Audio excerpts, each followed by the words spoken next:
प्रेम से बोलिए शनि भगवान की जय, माँ काली की जय। भक्तों, आज रसपान करें शनिवार की संपूर्ण व्रत कथा। शनिवार के दिन काली माता का पूजा का विशेष महत्व है। माँ काली को शक्ति और दुष्टों का संहार करने वाली देवी माना जाता है। उनके पूजन से भय, नकारात्मक ऊर्जा और शत्रु बाधा समाप्त होती है। प्यारे भक्तों, आपको मैं बता दूं कि शनिवार को माँ काली की पूजा करने से और माँ काली की कथा को श्रद्धा पूर्वक श्रवण करने से सभी कष्ट, रोग और शत्रुओं से मुक्ति मिलती है। यह दिन विशेष रूप से उन लोगों के लिए शुभ है जो मानसिक और शारीरिक समस्याओं से पीड़ित है। जानिए काली माता की पूजा विधि के बारे में। सर्वप्रथम प्रातःकाल उठकर स्नान करके स्वच्छ वस्त्र धारण करें। पूजा स्थल को गंगा जल से शुद्ध करें। घर के पूर्व या उत्तर दिशा में माँ काली की मूर्ति या चित्र रखें। मूर्ति के पास दीपक और अगरबत्ती जलाएं। माँ काली की पूजा का संकल्प ले और अपनी मनोकामनाएं व्यक्त करें। पूजन सामग्री लाल पुष्प, अक्षत, धूप, दीप, नैवेद्य, मिठाई या फल, काले तिल और सिंदूर का उपयोग करें। सरसों के तेल का दीपक जलाना शुभ माना जाता है। माँ काली के मंत्र ओम क्रीं कालिकाए नमः का जप करते हुए पुष्प चढ़ाएं, नैवेद्य अर्पित करें और माँ से अपनी समस्याओं का समाधान मांगे। ध्यान करें और कम से कम 11 बार काली चालीसा या काली मंत्र का पाठ करें। माँ काली की आरती करें और प्रसाद सभी में वितरित करें। अब आइए भक्तों, श्रवण करते हैं माँ काली की व्रत कथा। प्रेम से बोलिए जय श्री गणेश, काली माता की जय। एक बार दैत्यों की शक्ति बहुत अधिक बढ़ गई। उन्होंने देवराज इंद्र का सिंहासन छीनकर सभी देवताओं को स्वर्ग से निकाल वहां अधिकार कर लिया। इन दैत्यों के राजा शुभ और निशुभ नामक 2 भाई थे। महिषासुर, रक्तबीज, चंड मुंड व धूम्रलोचन जैसे दर्जनों सेना नायक और करोड़ों दैत्य की सुसज्जित सेना उनके पास थी।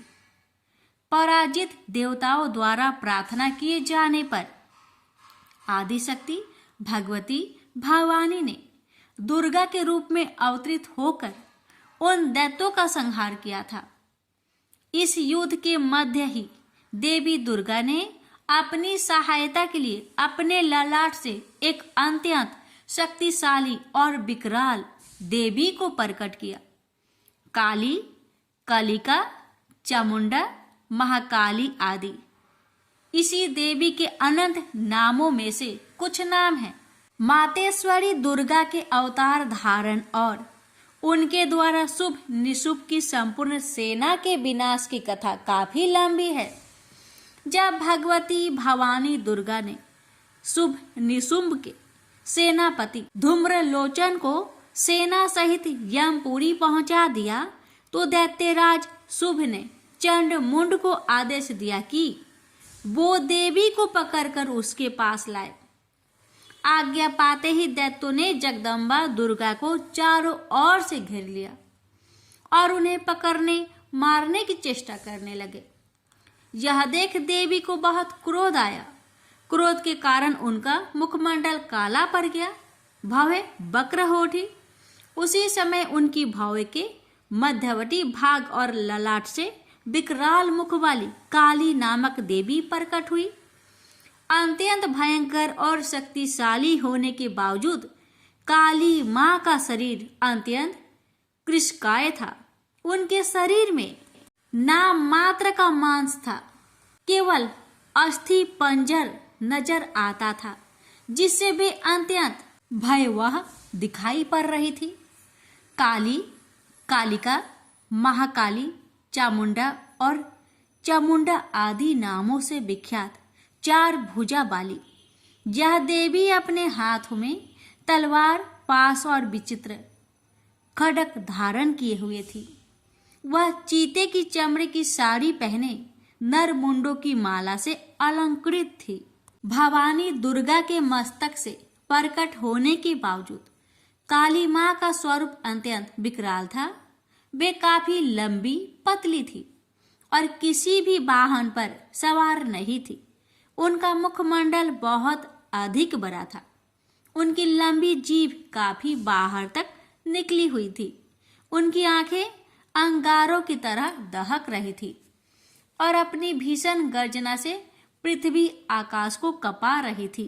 अपनी घोर गर्जना से सभी दिशाओं को गुजाते हुए मातेश्वरी काली बड़े वेग से दैत्यों की सेना पर टूट पड़ी और उनका भक्षण करने लगी।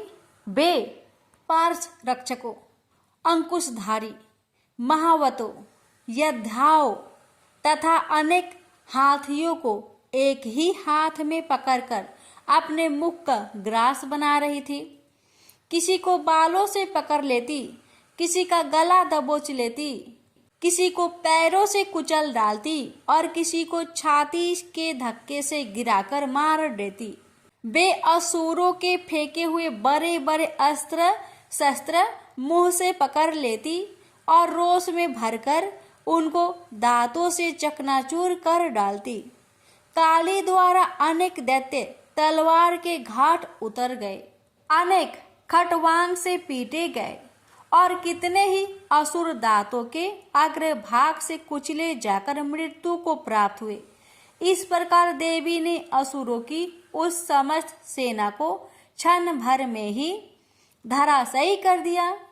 अपनी सेना का विनाश होते देख चंड काली देवी की ओर दौड़ा।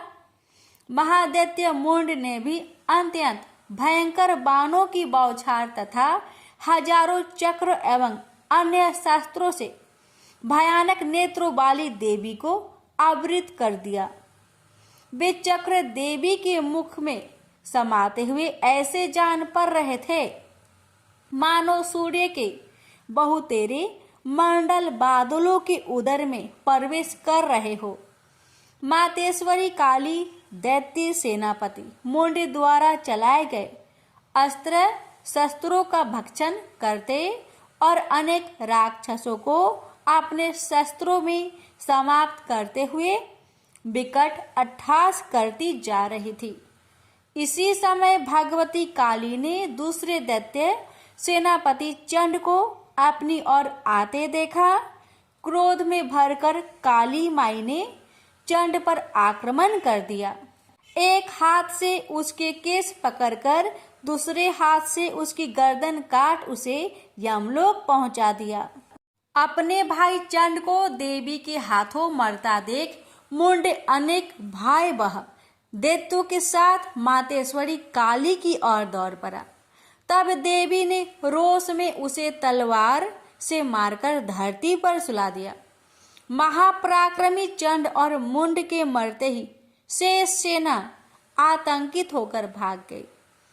उसी समय काली ने चंड और मुंड के मस्तक हाथ में लेकर जगदम्बा दुर्गा के पास जाकर प्रचंड अट्टहास करते हुए कहा, देवी, मैं चंड मुंड नामक इन दो भयानक असुरों के मस्तक आपको भेंट करने के लिए लाई हूँ।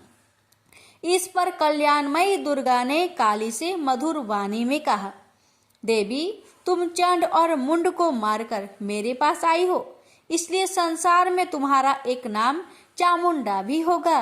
मातेश्वरी काली द्वारा चंड मुंड और अनेक सैनिकों के मारे जाने पर दैत्यराज शुंभ स्वयं अपने सभी सेनापतियों सहित युद्ध के लिए वहां आ गया। कई करोड़ असुर सैनिक उनके साथ थे। उस समय सभी मात्र शक्तियां भी देवी की सहायता के लिए युद्ध क्षेत्र में आ गई। दोनों ओर से भीषण अस्त्र शस्त्र चलने लगे। इस समय मातेश्वरी काली सभी मात्र शक्तियों से आगे रहकर रणभूमि में विचरने लगी। अपने खटवांग, त्रिशूल एवं अन्य अस्त्र शस्त्रों से वे असंख्य दैत्यों को काल के गाल में पहुंचा रही थी। यद्यपि सभी मात्र शक्तियां मातेश्वरी दुर्गा एवं उनका सिंह अनेक दैत्यों को समाप्त कर रहे थे। परंतु मातेश्वरी काली साक्षात रण चंडी बनकर दैत्यों को गाजर मूली की तरह काट रही थी। मातेश्वरी काली इस समय इतने क्रोध में भरी हुई थी कि वे दैत्यों को अस्त्र शस्त्रों से मारने के साथ ही उनका भक्षण भी करती जा रही थी। अत्यंत भयंकर और विकराल रूप था इस समय मातेश्वरी काली का। अनेक राक्षस तो आपके इस रूप को देखकर तथा उनके द्वारा लगाए जा रहे अट्ठासों की भीषण आवाज सुनकर ही यमलोक सिधार गए। मातेश्वरी काली का अवतरण मात्र इन दैत्यों को मारने के लिए ही नहीं हुआ था, उनका इससे भी अधिक महान कार्य था। दैत्य सेनापति रक्तबीज के वध में भगवती दुर्गा की सहायता करना। उस प्रचंड दैत्य रक्तबीज को एक अद्भुत वरदान प्राप्त था। जहां भी उसके रक्त की एक बूंद गिरती थी वहीं तत्काल उतना ही शक्तिशाली एक असुर उत्पन्न हो जाता था।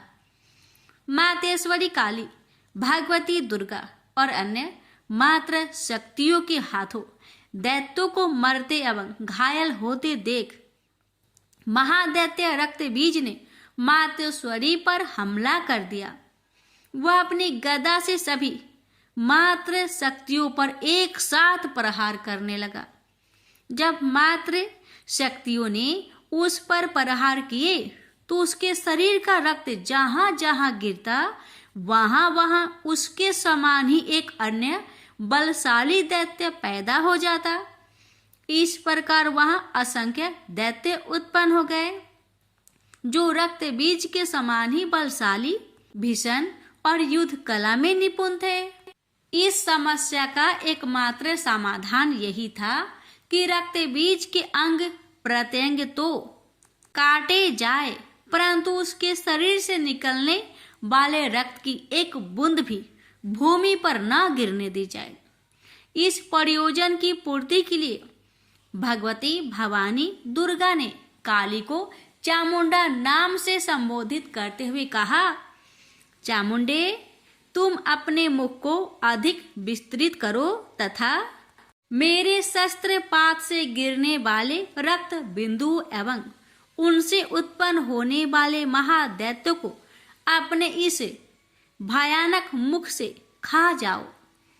इस प्रकार रक्त से उत्पन्न होने वाले महादैत्यों का भक्षण करती हुई तुम रण में विचरती रहो। ऐसा करने से उस दैत्य का सारा रक्त खत्म हो जाने पर वह स्वयं भी नष्ट हो जाएगा। जब तुम उन भयंकर दैत्यों को खा जाओगी तो दूसरे दैत्य नहीं उत्पन्न हो सकते। मातेश्वरी दुर्गा की यह बात सुनकर भगवती काली ने अपना आकार बहुत बड़ा कर लिया। इस प्रकार उन्होंने रक्त बीज के रुधिर के पान और दैत्यों के भक्षण हेतु महाकाली का विकराल रूप धारण कर लिया।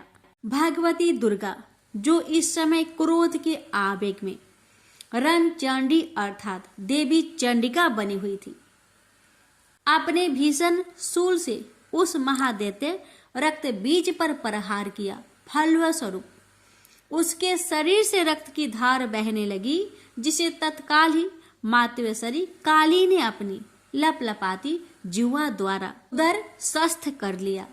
भगवती भवानी ने रक्त बीज पर प्रहार जारी रखी। उसके शरीर में स्थान से रक्त की धारा बहने लगी। रक्त बीज महाबलशाली और भयंकर दैत्य था, अतः उसके शरीर से बहुत अधिक रक्त बह रहा था। परंतु उसका जितना भी रक्त बह रहा था, काली माँ अर्थात देवी चामुंडा उसे तत्काल पीती जा रही थी। इस रक्त को पीते समय रुधिर से काली के मुख में जो महादैत्य उत्पन्न हुए उन्हें भी वे उदरस्त करती चली गई। इस प्रकार भगवती दुर्गा रक्त बीज पर प्रहार करती रही और मातेश्वरी काली उस रुधिर का पान करती रही। इस समय रक्त बीज के रक्त और उनसे उत्पन्न असंख्य दैत्यों को भक्षण करने के लिए भगवती काली ने अपने मुख का आकार अत्यंत विस्तृत कर लिया था। उन्होंने संपूर्ण रणभूमि में अपनी जीवा को फैला दिया था। रक्तबीज तथा अन्य सभी असुरों को मारने के पश्चात मातवेश्वरी काली सभी मात्र शक्तियों सहित भगवती दुर्गा में लीन हो गई। शास्त्रों में मातेश्वरी काली के इस स्वरूप को चामुंडा कहा गया है, जबकि जन सामान्य उन्हें मातेश्वरी काली, काली माई अथवा महाकाली ही कहता है। माँ काली के अधिकांश आराधक, उपासक और तंत्र साधक मातेश्वरी के इस रूप की पूजा, आराधना और उपासना करते हैं। वैसे भगवती काली का यह रुद्र रूप दुष्टों और असुरों के लिए ही विकराल है, भक्तों के लिए तो आप दया का सागर है। वे कल भी ममतामयी मातेश्वरी थी, आज भी है और जब तक यह सृष्टि है तब तक रहेगी। प्रेम से बोलिए माँ काली की जय।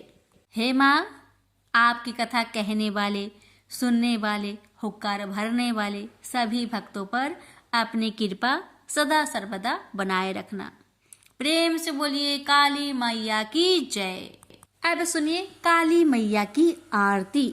अम्बे तू है जगदम्बे काली, जय दुर्गे खप्पर बाली, तेरे ही गुण गाए भारती।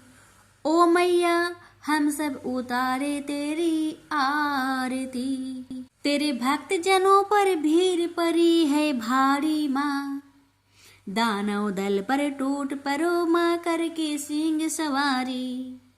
100 सिंहों से बलशाली, अष्टभुजाओ भाली, दुष्टों को पल में संहारती। ओ मैया हम सब उतारे तेरी आरती। अम्बे तू है जगदम्बे काली, जय दुर्गे खप्पर बाली, तेरे ही गुण गाए भारती। ओ मैया हम सब उतारे तेरी आरती। माँ बेटी का है इस जग में बड़ा ही निर्मल नाता, पूत कपूत सुने है परे, ना माता सुनी कुमाता। सब पे करुणा दर्शाने वाली, अमृत बरसाने वाली, दुखियों के दुख रेने वारती। ओ मैया हम सब उतारे तेरी आरती। अम्बे तू है जगदम्बे काली, जय दुर्गे खप्पर वाली, तेरे ही गुण गाए भारती। ओ मैया हम सब उतारे तेरी आरती। नहीं मांगते धन और दौलत, ना चांदी ना सोना, हम तो मांगे माँ तेरी मन में एक छोटा सा कोना। सबकी बिगड़ी बनाने वाली, लाजे बचाने वाली, सतियों के सत्य को संवारती। ओ मैया हम सब उतारे तेरी आरती। अम्बे तू है जगदम्बे काली, जय दुर्गे खप्पर वाली, तेरे ही गुण गाए भारती। ओ मैया हम सब उतारे तेरी आरती। चरण शरण में खड़े तुम्हारी ले पूजा की थाली, बरद हस्ते सर पर रख दो माँ संकट हरने वाली, माँ भर दो भक्ति रसे प्याली। अष्टभुजाओ बाली, भक्तों के कारज तू ही सारती। ओ मैया हम सब उतारे तेरी आरती। अम्बे तू है जगदम्बे काली, जय दुर्गे खप्पर वाली, तेरे ही गुण गाए भारती। ओ मैया हम सब उतारे तेरी आरती। प्रेम से बोलिए काली मैया की जय। जय शनिदेव। शनिदेव की पौराणिक जन्म कथा। भगवान शनिदेव की जन्म कथा हमें पुराणों में अलग अलग वर्णन के साथ मिलती है। शनिदेव का जन्म ज्येष्ठ माह के कृष्ण अमावस्या के दिन हुआ था। हालांकि कुछ ग्रंथों में शनिदेव का जन्म भाद्रपद मास की शनि अमावस्या को माना गया है। एक अन्य कथा अनुसार भगवान शनिदेव का जन्म ऋषि कश्यप के आविर्भाव कत्व यज्ञ से हुआ माना जाता है, लेकिन स्कंद पुराण के काशी खंड अनुसार शनि भगवान के पिता सूर्य और माता का नाम छाया है। उनकी माता को स्वर्णा भी कहते हैं, लेकिन इसके पीछे एक कहानी है। राजा दक्ष की कन्या संज्ञा का विवाह सूर्य देव के साथ हुआ। संज्ञा सूर्य देव के तेज से परेशान रहती थी, तो वह सूर्य देव की अग्नि को कम करने का सोचने लगी। दिन बीतते गए और संज्ञा ने वैवस्वत, मनु, यमराज और यमुना नामक तीनों संतानों को जन्म दिया। फिर संज्ञा ने निर्णय लिया कि वे तपस्या कर सूर्य देव के तेज को किसी भी तरह से कम करेगी, लेकिन बच्चों के पालन और सूर्य देव को इनकी भनक ना लगे, इसके लिए उन्होंने एक युवती निकाली। उन्होंने अपने तप से अपनी ही तरह की एक महिला को पैदा किया और उसका नाम स्वर्णा रखा। यह संज्ञा की छाया की तरह थी, इसलिए इसका नाम छाया हुआ।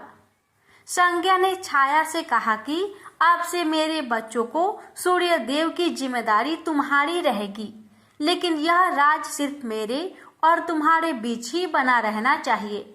यह कहकर संज्ञा वहां से चलकर पिता के घर पहुंची, तो पिता ने कहा कि ये तुमने अच्छा नहीं किया, तुम पुनः अपने पति के पास जाओ। जब पिता ने शरण नहीं दी तो संज्ञा वन में चली गई और घोड़ी का रूप धारण करके तपस्या में लीन हो गई। उधर सूर्य देव को जरा भी आभास नहीं हुआ कि उनके साथ रहने वाली संज्ञा नहीं, स्वर्णा है। स्वर्णा अपने नारी धर्म का पालन करती रही और छाया रूप होने के कारण उन्हें सूर्य देव के तेज से कोई परेशानी नहीं हुई। सूर्य देव और स्वर्णा के संयोग से भी मनु, शनिदेव और भद्रा 3 संतानें जन्म लिया। कहते हैं कि जब शनिदेव छाया के गर्भ में थे तो छाया ने भगवान शिव का कठोर तपस्या की थी। भूख, प्यास, धूप, गर्मी सहने के कारण उसका प्रभाव छाया के गर्भ में पल रही संतान यानी शनिदेव पर भी पड़ा। फिर जब शनिदेव का जन्म हुआ तो उनका रंग काला निकला। यह रंग देखकर सूर्य को लगा कि यह तो मेरा पुत्र नहीं हो सकता। उन्होंने छाया पर संदेह करते हुए उन्हें अपमानित किया। माँ के तप की शक्ति शनिदेव में भी आ गई। उन्होंने क्रोधित होकर अपने पिता सूर्यदेव को देखा तो सूर्यदेव उनकी शक्ति से काले पड़ गए और उनको कुष्ठ रोग हो गया। अपनी यह दशा देखकर घबराए हुए सूर्यदेव भगवान शिव की शरण में पहुंचे। तब भगवान शिव ने सूर्यदेव को अपनी गलती का एहसास करवाया। सूर्यदेव को अपने किए का पश्चाताप हुआ। उन्होंने क्षमा मांगी। तब कहीं उन्हें फिर से अपना असली रूप वापस मिला। लेकिन इस घटना के चलते पिता और पुत्र का संबंध हमेशा के लिए खराब हो गया। प्रेम से बोलिए जय शनिदेव, सूर्य नारायण की जय। अब श्रवण करें शनिवार शनि भगवान की व्रत कथा व विधि। शनिवार का व्रत करने के लिए इस दिन सुबह उठकर स्नान कर ले। कोशिश करें स्नान से पहले कुएं के जल या नदी के जल से करें। सुबह पीपल के वृक्ष पर जल चढ़ाए। मंदिर में शनि देव की लोहे की मूर्ति को पंचामृत से स्नान कराए। शनि देव को काले तिल, फूल, धूप, एक काले रंग का वस्त्र और तेल अवश्य चढ़ाए। इसके बाद शनि देव के मंत्रों का उच्चारण जरूर करें। अंत में पीपल के पेड़ की 7 बार परिक्रमा अवश्य करें। शनि भगवान की पूजा के बाद किसी गरीब को भोजन कराए और दक्षिणा देकर विदा करे। शाम के समय व्रत का पारण करें। शनिवार व्रत का पारण काली उड़द की दाल और खिचड़ी से करनी चाहिए। इसी तरह ये व्रत 7 शनिवार तक करें। इसी तरह से आप कुल 7 शनिवार तक शनि देव की आराधना करें। 7 शनिवार व्रत रखें और पूजा अर्चना करें। शनि देव आपके सभी दुख हर लेंगे। शनि देव को प्रसन्न करने के लिए लोग शनि देव की उपासना करते हैं और पूरे विधि विधान से पूजा पाठ करते हैं। शनि दोष से मुक्ति पाने के लिए शनिवार का व्रत करना बेहद लाभकारी माना गया है। माना गया है कि शनिवार का व्रत रखने से शनि की 7.5 और ढैयों के कष्टों से मुक्ति मिलती है। इसलिए प्यारे भक्तगणों, अगर आप शनिवार का व्रत करते हैं तो कथा को अनिवार्य रूप से पूरा अवश्य सुनेगा। आप पर शनि महाराज की कृपा अवश्य होगी। प्रेम से बोलिए शनि महाराज की जय। हे शनि महाराज, मैं आपकी व्रत कथा को आपके भक्तों को सुना रही हूँ। अगर हमसे कोई गलती हो हमें क्षमा करना और अपनी सभी भक्तों की सभी मनोकामना को पूर्ण करना। प्रेम से बोलिए शनि महाराज की जय। एक समय स्वर्ग लोक में सबसे बड़ा कौन, ये प्रश्नों को लेकर नव ग्रहों में वाद विवाद हो गया। विवाद इतना बढ़ा कि परस्पर भयंकर युद्ध की स्थिति बन गई। निर्णय के लिए सभी देवता देवराज इंद्र के पास पहुंचे और बोले, हे देवराज, आपको निर्णय करना होगा कि हम में से सबसे बड़ा कौन है।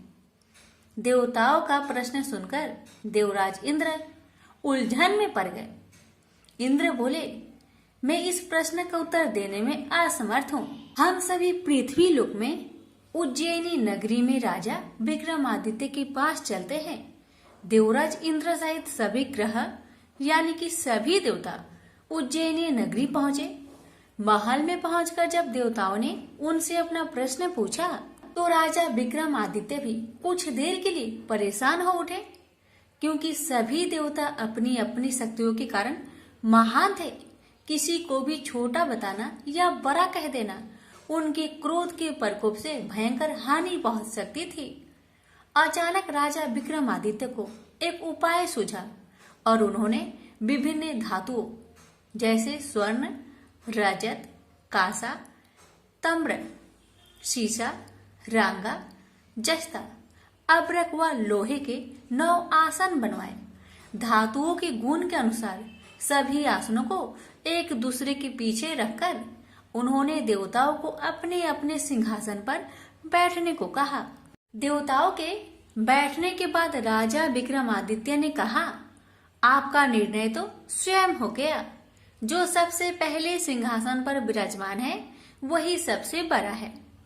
राजा विक्रमादित्य के निर्णय को सुनकर शनि देवता ने सबसे पीछे आसन पर बैठने के कारण अपने को छोटा जानकर क्रोधित होकर कहने लगे, राजा विक्रमादित्य, तुमने मुझे सबसे पीछे बैठाकर मेरा अपमान किया है। तुम मेरी शक्तियों से परिचित नहीं हो। मैं तुम्हारा सर्वनाश कर दूंगा। शनि ने कहा, सूर्य एक राशि पर 1 महीने, चंद्रमा 2.25 दिन, मंगल 1.5 महीने, बुध और शुक्र 1 महीने, बृहस्पति 13 महीने रहते हैं, लेकिन मैं किसी राशि पर 7.5 वर्ष तक रहता हूँ। बड़े बड़े देवताओं को मैंने अपने प्रकोप से पीड़ित किया है। राम को 7.5 के कारण ही वन में जाकर रहना पड़ा और रावण को 7.5 के कारण ही युद्ध में मृत्यु का शिकार बनना पड़ा। राजा, अब तू भी मेरे प्रकोप से नहीं बच सकता।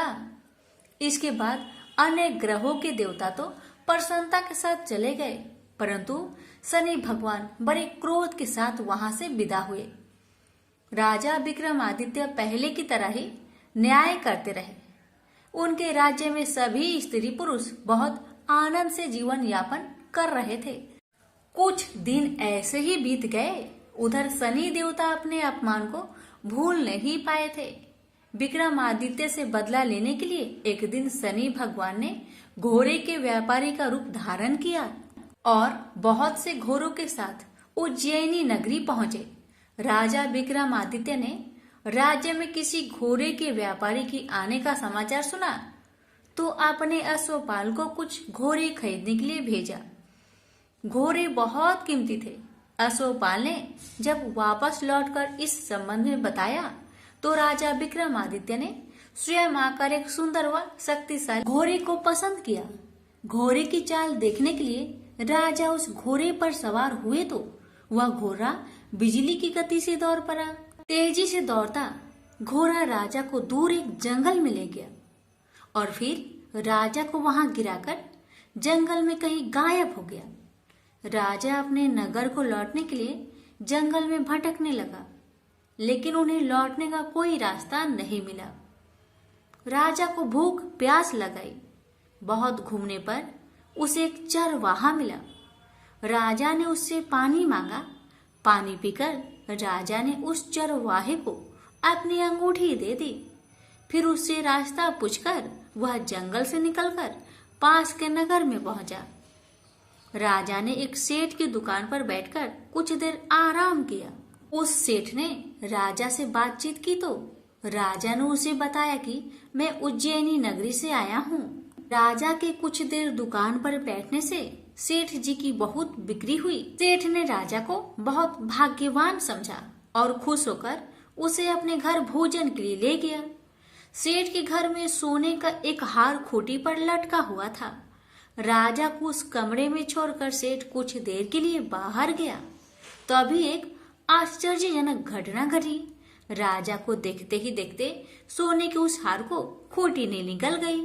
सेठ ने कमरे में लौटकर हार को गायब देखा तो चोरी का संदेह राजा पर किया, क्योंकि उस कमरे में राजा ही अकेले बैठा था। सेठ ने अपने नौकरों से कहा कि इस परदेसी को रस्सियों से बांधकर नगर के राजा के पास ले चलो। राजा ने विक्रमादित्य से हार के बारे में पूछा तो उन्होंने बताया कि मेरे आंखों के ही सामने खूंटी ने उस हार को निगल लिया था। विक्रमादित्य की बात को सुनकर राजा बहुत क्रोध से भर गए। उन्हें लगा विक्रमादित्य झूठ कह रहे हैं, इसलिए राजा ने क्रोधित होकर चोरी करने के अपराध में विक्रमादित्य के हाथ पांव काटने की आदेश दे दिया। राजा विक्रमादित्य के हाथ पांव काटकर उसे नगर के सड़क पर छोड़ दिया गया। कुछ दिन बाद एक तेली उसे उठाकर अपने घर ले गया और उसे अपने कोल्हू पर बैठा दिया। राजा आवाज देकर बैलों को हाँकता रहता। इस तरह तेली का बैल चलता रहा और राजा को भोजन मिलता रहा।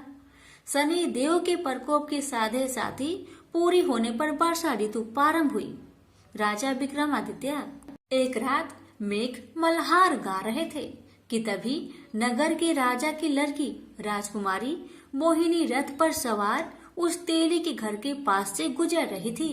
उसने मेघ मल्हार सुना तो उसे बहुत अच्छा लगा और दासी को भेजकर गाने वाले को बुला लाने को कहा।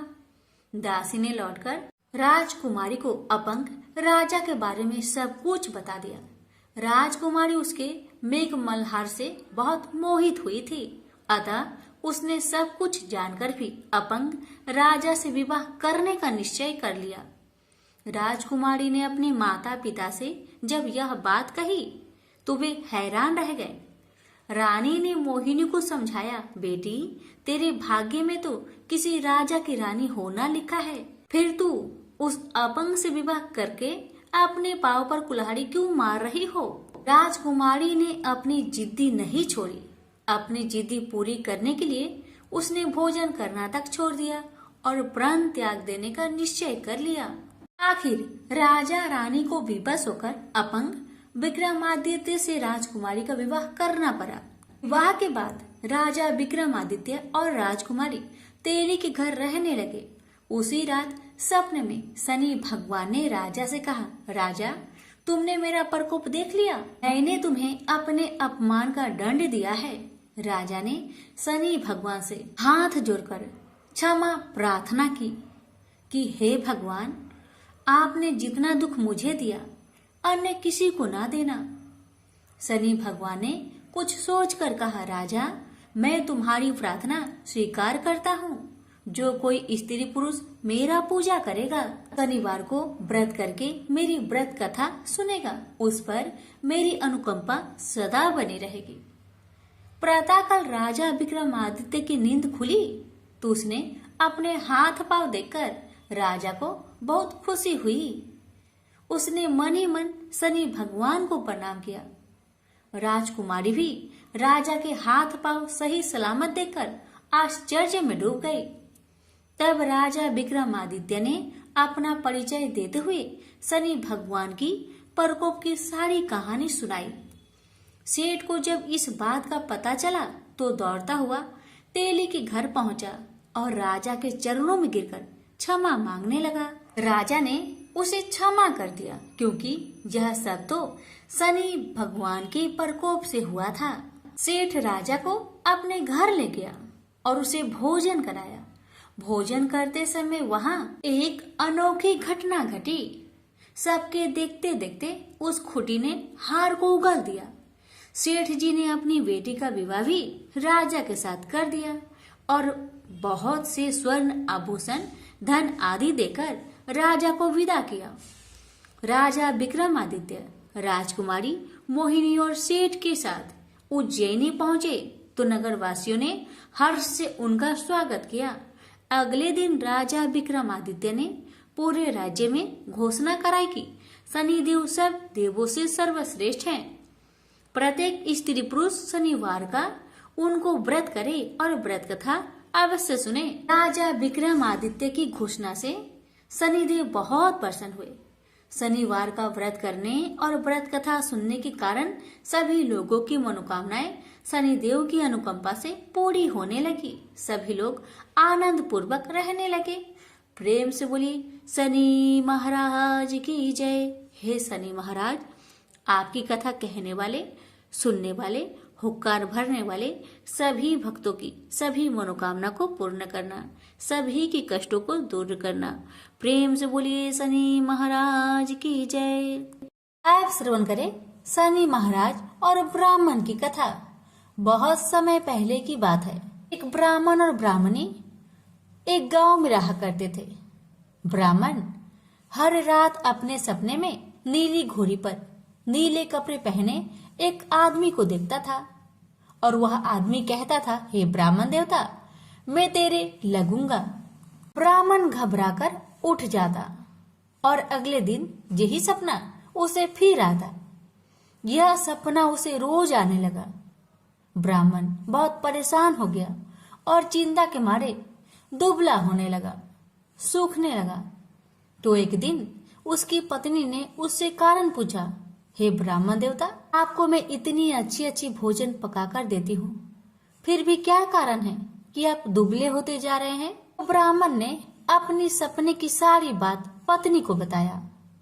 ब्राह्मणी बोली, मुझे लगता है अवश्य ही वो शनि महाराज होंगे। अब की बार जब वो आपको दिखे तो आप कह देना, लग जाओ, पर 1.25 पहर से ज्यादा मत लगना।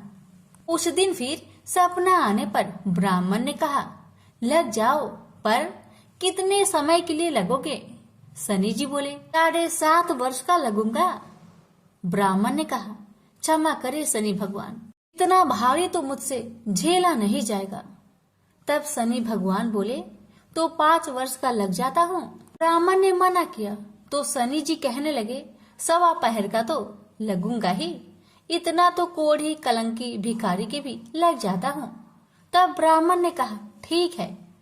ब्राह्मण को 1.25 पहर की शनि की दशा लग गई। ब्राह्मण ने दीन से जाकर ब्राह्मणी से कहा, मेरे 1.25 पहर शनि की दशा लग गई है, इसलिए मैं जंगल में जाकर यह समय वहीं पर बिताऊंगा। मेरे लिए खाने पीने का सामान एक पोटली में बांध दो, और हाँ, मेरे जाने के पीछे तुम किसी से झगड़ा मत करना। इस बात का खास ध्यान रखना। ज्यादातर घर में ही रहना और बच्चों का ध्यान रखना। इस 1.25 पहर के समय में कोई भी गाली दे तो चुपचाप सुन लेना, बहस मत करना। यह समझाकर ब्राह्मण जंगल में चले गए। जंगल में ब्राह्मण एक पीपल के पेड़ के नीचे बैठ गए और हनुमान जी का पाठ करने लगे। 1 पहर बीत गया। ब्राह्मण ने सोचा बाकी बचा समय रास्ते में बीत जाएगी, इसलिए वहां से चल दिया। रास्ते में एक बाड़ी में मतीरे लगे थे। माली से एक मतीरा खरीदा, पोटली में बांधा और आगे को बढ़ा। आगे एक आदमी मिला जो असल में कोई और नहीं, भगवान शनि महाराज थे। ब्राह्मण से पूछा कि पोटली में क्या है? तब उसने कहा, मतीरा है। तब शनि भगवान बोले, दिखाओ। ब्राह्मण ने पोटली खोली, उसमें वह मतीरा राजकुमार का कटा हुआ खून से लथपथ सिर दिखाई दिया। तो शनि भगवान ब्राह्मण को राजा के पास ले गए और कहा कि इस ब्राह्मण ने राजकुमार की हत्या कर दी है, इसके पास पोटली में राजकुमार का सिर है। राजा ने कहा, मैं यह नहीं देख सकता, इस ब्राह्मण को सूली पर चढ़ा दो। राजा के यहाँ हाहाकार मच गया। ब्राह्मण को सूली चढ़ाने से पहले पूछा गया कि तुम्हारी कोई आखिरी इच्छा हो तो बताओ। ब्राह्मण ने सोचा किसी तरह 1.25 पहर पूरा बस हो जाए। ब्राह्मण ने सोच समझकर कहा। उसने कहा कि वह रोज बालाजी का कथा सुनता है, मरने से पहले अंतिम बार बालाजी का कथा सुनना चाहता है। ब्राह्मण को कथा सुनाने का प्रबंध किया गया। कथा कहते कहते 1.25 पहर पूरा हो गया। शनि की दशा टलते ही राजकुमार शिकार खेल कर लौटा हुआ दिखाई दिया। राजकुमार को आता देखकर राजा बहुत खुश हुआ, लेकिन उसे निर्दोष ब्राह्मण की हत्या का दोष लगने का डर सताने लगा। उसने तुरंत घोड़सवार सैनिकों को ब्राह्मण को आदर सहित ले आने के लिए भेजा। ब्राह्मण राज दरबार में आया तो राजा ने क्षमा मांगी और पोटली दिखाने के लिए कहा, तो पोटली खोली तो उसमें मदिरा था। राजा ने इन सब के बारे में पूछा तो ब्राह्मण ने बताया, मुझे 1.25 पहर की शनिचर की दशा लग गई थी, इस कारण यह सब तमाशा हुआ। राजा ने पूछा, यह दशा कैसे टलती है? ब्राह्मण बोला, राजा या सेठ के लगे तो काला हाथी या काला घोड़ा दान करे, गरीब के लगे तो पीपल की पूजा करे और बोले, साचा शनिचर कहिए जाके पाओ सदा ही पढ़िए। शनि भगवान की कहानी सुने, तिल का तेल और काला उड़द दान करे, काले कुत्ते को तेल से चुपर कर रोटी खिलाए तो शनिचर की दशा उतर जाती है। राजा ने उसे मतीरा वापस दे दिया। घर आकर ब्राह्मण ने मतीरा काटा तो उसमें बीज की जगह हीरे मोती निकले। ब्राह्मणी ने पूछा, यह कहाँ से लाए हैं? आप तो कह रहे थे कि शनिचर की दशा लगी है। ब्राह्मण ने कहा, जब दशा लगी थी तो यह मतीरा राजकुमार का सिर बन गया था। जब शनि की दशा उतरी तो शनि भगवान निहाल कर गए। हे शनि देवता, जैसे ब्राह्मण के शनि की दशा लगी वैसे किसी का ना लगना। बोलिए प्रेम से शनि महाराज की जय। जय जय श्री शनिदेव भक्तन हितकारी, सूरज के पुत्र प्रभु छाया महातारी, सूरज के पुत्र प्रभु छाया महातारी। जय जय श्री शनिदेव, जय जय श्री शनिदेव। श्याम अंक वक्र दृष्टि चतुर्भुजाधारी, नीलांबर धारनाथ गज की आसवाड़ी। जय जय जय श्री शनिदेव, जय जय जय श्री शनिदेव। क्रीट मुकुट शीस रजित दीपक है लीलाड़ी, मुक्तन की माला गले शोभित बलिहारी। जय जय श्री शनिदेव, जय जय जय श्री शनिदेव। मोदक मिष्टान पान चढ़त है सुपारी, लोहा तिल तेल उड़द महिषी अति प्यारी, लोहा तिल तेल उड़द महिषी अति प्यारी। जय जय श्री शनिदेव, जय जय श्री शनिदेव। देव तनुज ऋषि मुनि सुमरिन नर नारी, विश्वनाथ धरत ध्यान शरण है तुम्हारी, विश्वनाथ धरत ध्यान शरण है तुम्हारी। जय जय श्री शनिदेव, जय जय श्री शनिदेव। प्रेम से बोलिए शनि भगवान की जय।